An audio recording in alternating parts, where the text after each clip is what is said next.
నమస్తే, welcome to Suman TV. నేను మీ విష్ణు. ప్రస్తుతంతో పాటు స్టాక్ మార్కెట్ అనలిస్ట్ రామచంద్రమూర్తి గారు ఉన్నారు. వారితో మాట్లాడతాం.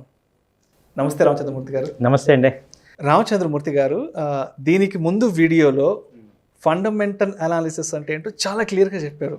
అయితే టెక్నికల్ అనాలిసిస్ అంటే ఏందో కూడా ఇప్పుడు తెలుసుకోవాలనుకుంటున్నాను. అసలు టెక్నికల్ అనాలిసిస్ అంటే ఏంటి, ఇది ఎవరికి ఉపయోగపడుతుంది, దీన్ని ఎవరు అర్థం చేసుకోవాలి? సో దీని గురించి డీటెయిల్గా తెలియచేయగలరు సార్? ఇప్పుడు టెక్నికల్ అనాలిసిస్ అనేది ఎవరికంటే, ఇప్పుడు మనకి ప్రపంచంలో చాలా ఇన్ఫర్మేషన్ ఉంది.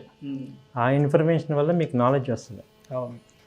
ఇప్పుడు ఆ నాలెడ్జ్ని మనీ మేకింగ్కి వాడాలి అనుకునే వాళ్ళకి టెక్నికల్ అనాలిసిస్ కావాలి. మనీ మేకింగ్కి వాడాలి. ఇప్పుడు తాలిబాన్లో వాళ్ళు వెళ్ళిపోయారు. తాలిబాన్ వాళ్ళ ఇప్పుడు ఆఫ్ఘనిస్తాన్ వాళ్ళ కంట్రోల్లోకి వచ్చింది. ఇది అందరికీ తెలిసిందే. దీనివల్ల మనకి మనీ ఏమన్నా వస్తుందా? రాదు. కాబట్టి ఈ నాలెడ్జ్ మనకి మనీ మేకింగ్ నాలెడ్జ్ కాదు ఇది. సో స్టాక్ మార్కెట్లో మనీ మేకింగ్ నాలెడ్జ్ కావాలంటే టెక్నికల్ అనాలిసిస్ ఖచ్చితంగా కావాలి. ఓకే, అంటే డబ్బుని సంపాదించుకునే మార్గం ఏదైనా ఉంది, ఏదైనా కావాలి అనుకున్నప్పుడు మాత్రమే టెక్నికల్ అనాలిసిస్ సిస్టమేటిక్గా కంటిన్యూస్గా కన్సిస్టెంట్గా మనకి ఈ స్టాక్ మార్కెట్లో మనీ కావాలి. ఏంటంటే మన ఇన్వెస్ట్మెంట్కి మనకి రిటర్న్స్ రావాలి అనుకున్న ప్రతి వాళ్ళకి టెక్నికల్ అనాలిసిస్ అత్యవసరం. డబ్బులు సంపాదించాలి అనుకుంటే టెక్నికల్ అనాలిసిస్ అవసరం అంటారు. ఖచ్చితంగా కావాలి. సో అసలు ఈ టెక్నికల్ అనాలిసిస్ ఏంటి? సో ఫస్ట్ ఎందుకనేది మీకు క్లియర్గా చెప్పారు. డబ్బులు స్టాక్ మార్కెట్లో కావాలి అనుకుంటే టెక్నికల్ అనాలిసిస్ ఖచ్చితంగా కావాలి. ఎందుకనేదానికి సో ఇప్పుడు ఈ టెక్నికల్ అనాలిసిస్ చాలామంది ఏమనుకుంటారంటే, ఒక కంపెనీ యొక్క షేర్ చార్ట్ మూవ్మెంట్ చూడటం టెక్నికల్ అనాలిసిస్ అనుకుంటాం. ఓకే, కానీ అది ఒకటే కాదు, అది ఒక పార్ట్. సో దీనిలో 5 అనాలిసిస్లు ఉన్నాయి. ఒకటి సెల్ఫ్ అనాలిసిస్. ఫస్ట్ మీరు మిమ్మల్ని కరెక్ట్గా అనాలిసిస్ చేసుకోవటం. సో నా యొక్క ప్రీవియస్ వీడియోస్ అన్నీ కూడా మీకు మీ గురించి, మన మార్కెట్ గురించి అనాలిసిస్ చేయటం గురించి చెప్పాను. సో సెల్ఫ్ అనాలిసిస్ అంటే ఏంటి, అది first point. Second point crowd analysis. మనతో పాటు ఉండే మార్కెట్ పార్టిసిపెంట్స్ వాళ్ళ యొక్క బిహేవియర్ ఎలా ఉంది, వాళ్ళ యొక్క వ్యూ ఎలా ఉంది అనేది క్రౌడ్ అనాలిసిస్. థర్డ్ది ప్రైస్ అనాలిసిస్. మనం కొనే కంపెనీ యొక్క షేర్ ప్రైస్ యొక్క మూవ్మెంట్ థర్డ్. ఈ థర్డ్ది మెయిన్ అనుకుంటున్నారు. ఇది one of the part, it is not to the main. ఇది third point. Fourth risk analysis. Risk analysis అంటే మన ఇన్వెస్ట్మెంట్ని మనము ఎంతవరకు రిస్క్ రివార్డు చూసుకోగలుగుతున్నాం అనేది fourth point. And last and final ఏంటంటే గ్లోబల్ అనాలిసిస్. మన ఇండియా క్రౌడ్ అనాలిసిస్లో మనతో పాటు మన షేర్స్ కొనే కంపెనీస్ వాళ్ళదే చూస్తున్నాం. టోటల్ గ్లోబల్ అనాలిసిస్ అంటే మొత్తం వరల్డ్ మార్కెట్స్ ఎలా ఉన్నాయి, వరల్డ్ ప్రపంచం ఎలా ఉంది, వాళ్ళ యొక్క మైండ్ సెట్ ఎలా ఉంది, వాళ్ళు ఏం చేస్తున్నారు అనేది ఫిఫ్త్ అనాలిసిస్. సో ఈ టెక్నికల్ అనాలిసిస్లో ఈ 5 మనం చూసుకుంటే ఎంత బాగా మీరు నాలెడ్జ్ గెయిన్ చేస్తే మీకు అంత మనీ వస్తుంది. సో ఇందులో ఫస్ట్ పాయింట్ మనం చెప్తాను. ఓకే, సో ఇప్పుడు మొత్తం 5 చెప్పారు. సో ఒక్కొక్క దాని గురించి డీటెయిల్గా తెలియజేస్తారు. ఒక్కొక్క దాని గురించి మీకు డీటెయిల్గా మీరు చాలా ఇది ఎంత బాగా మీరు అర్థం చేసుకుంటే మీరు అంత మనీ మేకింగ్ చేయగలరు. So first self analysis. Self అనాలిసిస్లో ఫస్ట్ పాయింట్స్ 2 ఉంటాయి. ఒకటి greed analysis, fear analysis. Fear. So market price movement మొత్తం ఈ రెండింటి మీదే డిపెండ్ అయి ఉంది. ఒకటి గ్రీడ్, ఒకటి ఫియర్. గ్రీడ్, ఫియర్ అనేది మనం అర్థం చేసుకోగలిగితే అసలు మనం మన ఇన్వెస్ట్మెంట్ మీద మనం ఎంత ఎక్స్పెక్ట్ చేస్తున్నాం, ఎంత డీసెంట్ రిటర్న్స్ ఎక్స్పెక్ట్ చేస్తున్నాం, ఎన్ని రోజులకి ఎక్స్పెక్ట్ చేస్తున్నాం. సో మన గురించి మనం అర్థం చేసుకోవటం అనేది ఫస్ట్ సెల్ఫ్ అనాలిసిస్. మనం ఫియర్ ఎలా అవుతున్నాం, మన ఇన్వెస్ట్మెంట్స్ ఇప్పుడు మార్కెట్ డౌన్ అవ్వగానే కొంతమంది 1%కి ఫియర్ అవుతారు, కొంతమంది 10%కి అవుతున్నారు, కొంతమంది 5%కి అవుతున్నారు. అసలు మనకి ఫియర్ లెవెల్స్ ఏంటి? కొంతమంది మొత్తం మనీ వ్యానిష్ అయ్యేదాకా ఉంటారు, అప్పుడు ఫీర్ అవుతారు. సో మీరు అలర్ట్ సిస్టమ్, మీ యొక్క అనాలిసిస్ని మీరు ఫస్ట్ అర్థం చేసుకోవాలి. సో మనం గ్రీడీలో ఉన్నామా, డీసెంట్, ఆప్టిమిస్ట్, పెసిమిస్ట్ అంటాం, గ్రీడీ, ఫియర్ అంటాం. అంటే ఈ 4 మెయిన్ ఒక స్కేల్స్లో పెట్టుకుంటే మనం ఇన్వెస్ట్మెంట్ మీద, ఎందుకంటే ఈ మార్కెట్లో మేజర్ ప్రాబ్లం అంతా ఇక్కడే ఉంది. ఎందుకంటే ఎంత ప్రాఫిట్ తీసుకోవాలో ఎవరు చెప్పరు, ఓకే. ఎక్కడ లాస్ ఎక్కడ ఎగ్జిట్ అవ్వాలో ఎవరు చెప్పరు. సో ఎవరికి వాళ్ళే అది డిసైడ్ చేసుకోవాలి. ఇప్పుడు ఒకళ్ళు ₹1,00,000 ఇన్వెస్ట్ చేసి ₹1,000 వస్తే డీసెంట్ అనుకుంటారు. ఒకళ్ళు 10,000 వచ్చినా అది ప్రాఫిట్ ఇంకా ఎక్స్పెక్ట్ చేస్తుంటాం. సో మనం అసలు ఇప్పుడు ఈ మార్కెట్ యొక్క మూమెంట్కి డైనమిక్స్కి రీజనే ఇది. ఈ గ్రీడ్, ఈ ఫియర్ వల్లే ఈ మార్కెట్ అంతా ఇంత గందరగోళం అవుతుంది. సో ఇది మనకి సెల్ఫ్ అనాలిసిస్లో ఫస్ట్ నేర్చుకోవాల్సింది. మన యొక్క ఫియర్ ఏంటి, మనం దేనికి ఫియర్ అవుతున్నాం. మన ఇన్వెస్ట్మెంట్, కొంతమంది ఏమంటున్నారు ఎక్స్పోజర్స్ తీసుకుంటాం. మన ఇన్వెస్ట్మెంట్ కన్నా ఎక్స్పోజర్ తీసుకున్నప్పుడు మీరు ఆటోమేటిక్గా ఫియర్లోకి వస్తారు. ఎందుకంటే మార్కెట్ ఫాల్ అయింది అనుకోండి, మీకు డబల్గా ఫస్ట్ గ్రీడీలోకి వెళ్తాం, మార్కెట్ బాగుందని వెళ్తాం, అది మళ్ళీ డౌన్ అయ్యేపటికి ఫియర్లోకి వస్తాం. రైట్. సో ఈ రెండు కాకుండా ఒక బ్యాలెన్స్ అనాలిసిస్ రావాలి. సో మనం ట్రేడ్ ఎందుకు ఎంటర్ అవుతున్నాం, ఎక్కడ ఎంటర్ అవుతున్నాం, ఎక్కడ ఎగ్జిట్ అవ్వాలి, రిస్క్ వస్తే ఎక్కడ అవ్వాలి, రిటర్న్ ఎంతవరకు బుక్ చేసుకోవాలి, ఈ అనాలిసిస్లో ఫస్ట్ మీరు క్లియర్గా ఉండాలి. ఆ డిసిప్లిన్ అనాలిసిస్ అనేది రావాలి. ఓకే. అంటే ఇప్పుడు ట్రేడ్స్ జరుగుతున్నప్పుడు అది ఇన్వెస్ట్మెంట్ అవ్వండి, షార్ట్ టర్మ్ అవ్వండి, ఇక్కడ ఉన్నవి లాంగ్ టర్మ్ అవ్వండి, ఇంట్రాడే అవ్వండి, ఏదైనా ఒకటే రూల్స్. ఓకే. Pre defined. ఒక ట్రేడ్ జరిగే ముందే మనం ఆ ట్రేడ్ మీద, ఆ ఇన్వెస్ట్మెంట్ మీద ఎంత పాజిటివ్ అయితే ఎంత, నెగిటివ్ అయితే ఎంత, అండ్ దాని ఇంపాక్ట్ మన మీద పడకూడదు. మీరు టూ మచ్గా అవ్వకూడదు. కొంతమంది లాస్ అవ్వగానే వాళ్ళు చాలా ఇంపాక్ట్ అయిపోతుంటారు, అసలు నేను దేనికి పనికిరాను, ఒక నెగిటివ్ యాటిట్యూడ్లోకి వెళ్ళిపోతారు. అలాగే ఒకళ్ళు ప్రాఫిట్ రాగానే అసలు నా అంత టాలెంట్ తిరగలేదు అనే మైండ్ సెట్లోకి వెళ్ళిపోతాం. మీరేం చేయాలంటే ప్రాఫిట్ లాస్ కామన్, కాకపోతే ఓవరాల్గా ప్రాఫిట్లో ఉండాలి. నెంబర్ ఆఫ్ పాజిటివ్ సక్సెస్కి ఎక్కువ ఉండాలి, నెంబర్ ఆఫ్ ఫెయిల్యూర్స్ తక్కువ ఉండాలి. సో ఇది ఫస్ట్ సెల్ఫ్ అనాలిసిస్. ఇప్పుడు సెకండ్ పాయింట్, దానిలో క్రౌడ్ అనాలిసిస్. ఇప్పుడు మార్కెట్లో మనం ఒక్కడమే కాదు, number of people, lakhs of people participate అవుతున్నారు. వాళ్ళ యొక్క మైండ్ సెట్ ఎలా ఉందనేది అర్థం చేసుకోవాలి. మీ సక్సెస్ అంతా డిపెండ్ అయ్యేది వాళ్ళ యొక్క మూమెంట్ మీదే డిపెండ్ అవుతుంది. సో ఇప్పుడు క్రౌడ్తో పాటు మనం వెళ్ళినప్పుడు ఎప్పుడు జాయిన్ అవ్వాలి, ఎప్పుడు మనం బయటికి రావాలి అనేది క్రౌడ్ అనాలిసిస్. ఇప్పుడు ఈ క్రౌడ్ అనాలిసిస్లో ఫస్ట్ పాయింట్ ఏంటంటే, మీరు ఒక్కసారి మీ యొక్క డెసిషన్స్, ప్రాక్టికల్గా నార్మల్ డెసిషన్స్, మీ యొక్క డిపెండెన్స్ కానీ, మీ యొక్క ఫ్రెండ్స్ కానీ, వీళ్ళ ఇన్ఫ్లుయెన్స్ ఎంతవరకు ఉంటుందో మీరు ఒకసారి చెక్ చేసుకోండి.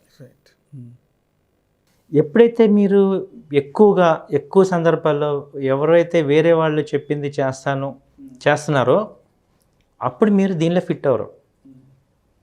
మీరు క్రౌడ్ అనాలిసిస్ చేసుకొని ఇండిపెండెంట్గా డెసిషన్ తీసుకోవాలి. ఓకే. మీరు ఎందుకంటే మార్కెట్లో ఇండిపెండెంట్ డెసిషన్సే మీరు సక్సెస్ అవుతారు. సో మీరు క్రౌడ్ ఎక్కువ మంది ఏదైతే చెప్తుంటారో వాళ్ళన్నీ మీరు ఫాలో అవుతుంటే క్రౌడ్ అనాలిసిస్, గ్రూప్ అనాలిసిస్లో ఏమవుతుందంటే ఫెయిల్యూర్ అవుతారు. సో మీరు ఈ మార్కెట్లో కనుక ఫస్ట్ మనం సక్సెస్ అవ్వాలంటే మీరు ఇండిపెండెంట్ డెసిషన్స్ కావాలి. So first point independent decisions. First topic చెప్పిన దానిలో సెల్ఫ్ అనాలిసిస్లో గ్రీడ్, ఫియర్ కాకుండా కరెక్ట్గా ఆప్టిమిస్ట్, ఎక్కడ ఎంటర్ అవ్వాలి, ఎంత రిస్క్, ఎంత రివార్డ్. సో గ్రూప్ అనాలిసిస్లో ఏమవ్వాలి, మనం గ్రూప్తో ఎక్కువ పార్టిసిపేట్ అవ్వకూడదు. Try to be independent, get the knowledge, get all the information and take your own decision. Okay. అంటే 10 మంది అభిప్రాయాలు తీసుకొని దాన్ని మైండ్లో పెట్టుకొని ముందుకెళ్ళకూడదు. సో మనకి ఏది కరెక్ట్ అనిపిస్తుందో మనలో వచ్చిన సందేహాంతో ముందుకెళ్ళాలంటారు. మీరు అనాలిసిస్ చేసుకోవాలి, మీరు అనాలిసిస్ చేసుకోవాలి. సో వాళ్ళు చెప్పారు, చాలామంది ఫోన్ చేసేది అదే, సార్ వాళ్ళు చెప్పారు సార్ నేను కొనానంటారు, మా ఫ్రెండ్ చెప్పాడు, నేను నష్టపోయిన ప్రతి వాళ్ళు వేరే వాళ్ళు చెప్పడం వల్ల, లేకపోతే టీవీలో చెప్పడం వల్ల, లేకపోతే ఇంకోటి చెప్పడం వల్ల వాళ్ళు దెబ్బతిన్నారు తప్ప వాళ్ళ యొక్క అనాలిసిస్ చేసుకోకపోవటం వల్లే లాస్ అయ్యాం.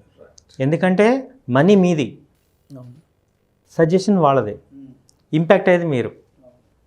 సో ఇప్పుడు చాలామంది ఎక్కువ నష్టపోయేది ఈ క్రౌడ్ యొక్క వాళ్ళ చెప్పింది ఫాలో అవటం వల్లే నష్టపోతున్నారు.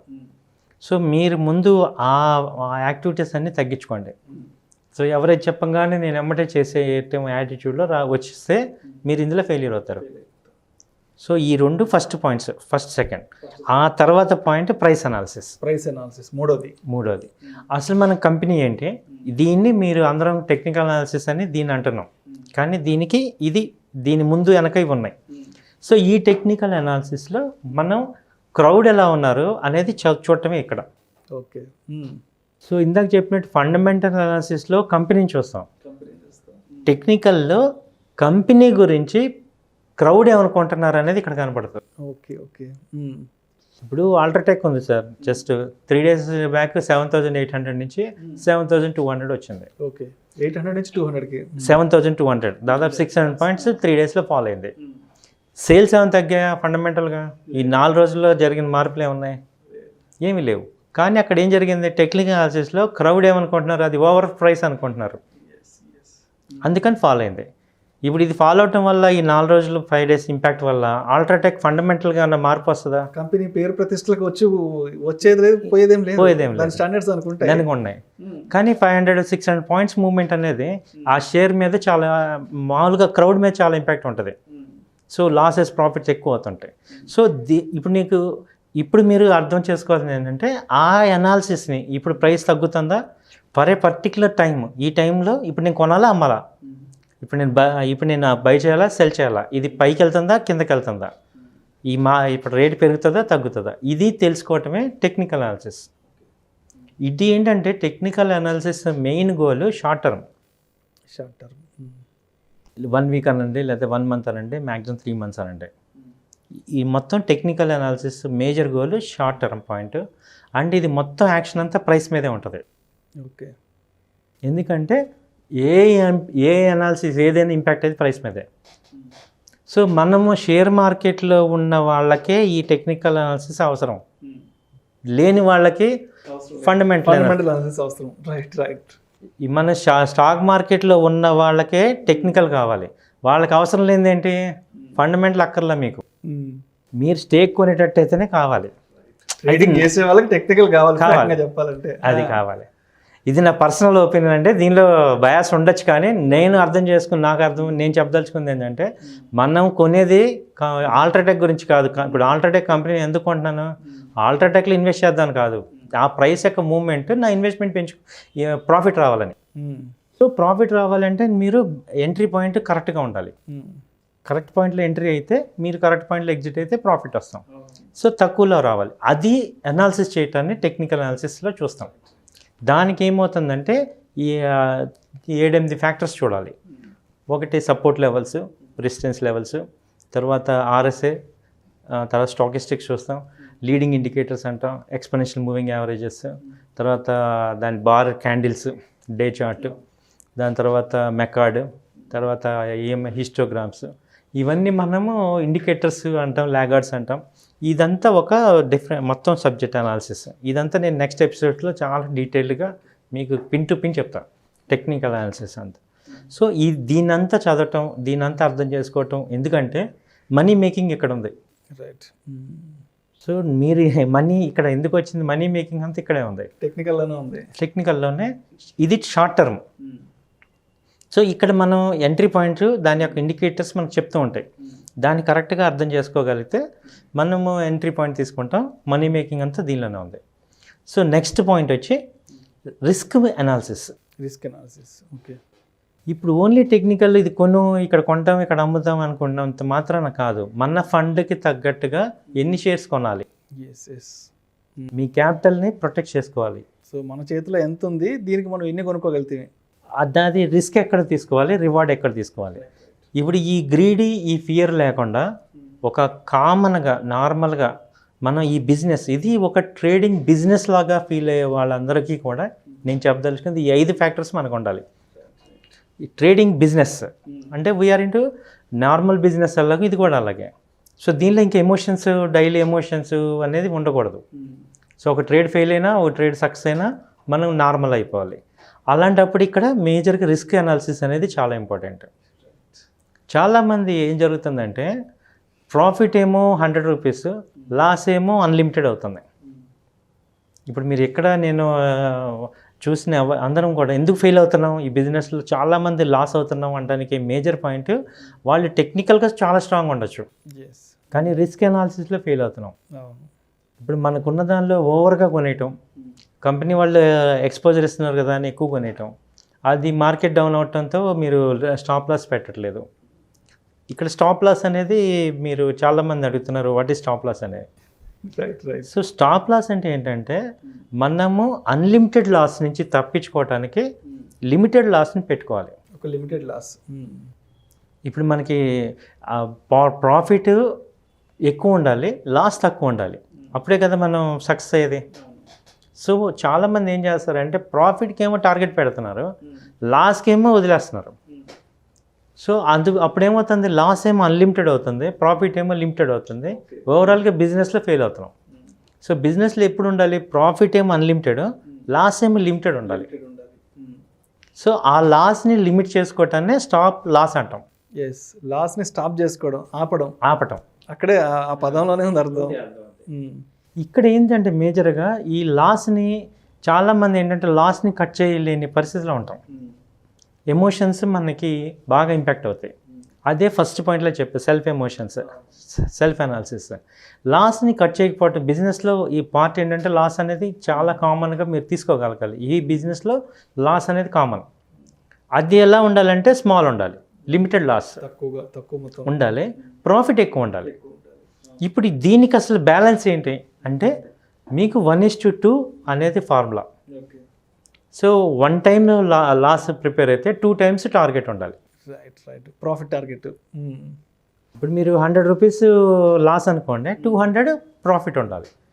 అప్పుడు ఏమవుతుంది, మీరు 50% రేట్ సక్సెస్ అయినా మీరు ప్రాఫిట్లో ఉంటారు.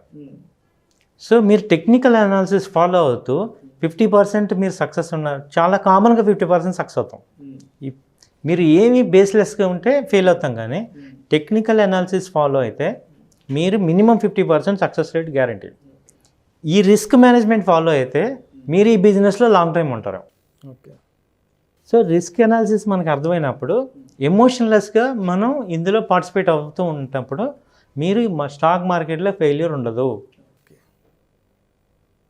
ఇది 4th పాయింట్. 5th పాయింట్ ఏంటంటే గ్లోబల్ అనాలిసిస్. ఇప్పుడు ఈ స్టాక్ మార్కెట్లో మనం ఒక్కడమే కాదుగా ఉంది. సో మేజర్ మూవ్మెంట్స్ అన్నీ జరిగేది వెల్తీ పీపుల్, అసలు వాళ్ళు ఏం చేస్తున్నారు, వాళ్ళు ఎట్టున్నారు. ఇప్పుడు దీన్ని అర్థం చేసుకోవటం అంటే ట్రెండ్ని అర్థం చేసుకోవటం. అసలు ఓవరాల్ ట్రెండ్ ఎలా ఉంది, మన Indian trend out of country ట్రెండ్తో పాటు ఈక్వల్గా ఉందా లేకపోతే డిఫరెంట్గా ఉందా. 90% కోరిలేటెడ్ అవుతాయి. సో 90% కోరిలేటెడ్ అవ్వాలి. సో అంటే ఇప్పుడు యూఎస్ మార్కెట్స్ చూడటం, యూరోప్ మార్కెట్ చూడటం, ఏషియన్ మార్కెట్స్ చూడటం, తర్వాత ఇండియన్ మార్కెట్స్, ఇవన్నీ కూడా మీకు కోరిలేటెడ్ అవ్వాలి. అయితేనే మీరు ఆ గ్లోబల్ అనాలిసిస్ చెక్ చేసుకుంటూ ఉండాలి. ఒక్కోసారి ఏమవుతాయి, యూఎస్ మార్కెట్స్ ఫాలో అవుతుంటే ఇండియన్ మార్కెట్స్ ఏమవుతుంది, స్ట్రాంగ్ అవుతూ ఉంటుంది, వస్తుంది. కానీ అది టెంపరీ. మీరు అంటే అలర్ట్ ఉండాలి. సో ఇది కూడా ఫాలో అవుతుందని. సో ఆ క్రాష్ వస్తుంది, అవన్నీ మనకి ఏంటంటే ఈ మన యొక్క స్టాక్ ప్రైస్, మన యొక్క కంపెనీకి కాకుండా ఇండెక్స్ చూసుకుంటూ ఉండాలి. అలాగే గ్లోబల్ ప్రైసెస్ ఇవి ఎలా మార్కెట్స్ అని చూసుకుంటే నేను చెప్పిన ఈ 5 అనాలిసిస్లు మీరు అర్థం చేసుకోగలిగితే ఇందులో మనీ చాలా మామూలుగా వచ్చేస్తుంది. Thank you so much Ramachandramurthy గారు. ఇవాళ స్టాక్ మార్కెట్కి సంబంధించి ఫండమెంటల్ అనాలిసిస్ అంటే ఏంటి, అదేవిధంగా టెక్నికల్ అనాలిసిస్ అంటే ఏంటి, అదేవిధంగా ఈ స్టాక్ మార్కెట్లో ఉండే ఈ ట్రెండ్స్ అనే కాన్సెప్ట్ గురించి తెలియజేసినందుకు thank you sir. Thank you so much. Thank you అండి. Thank you very much.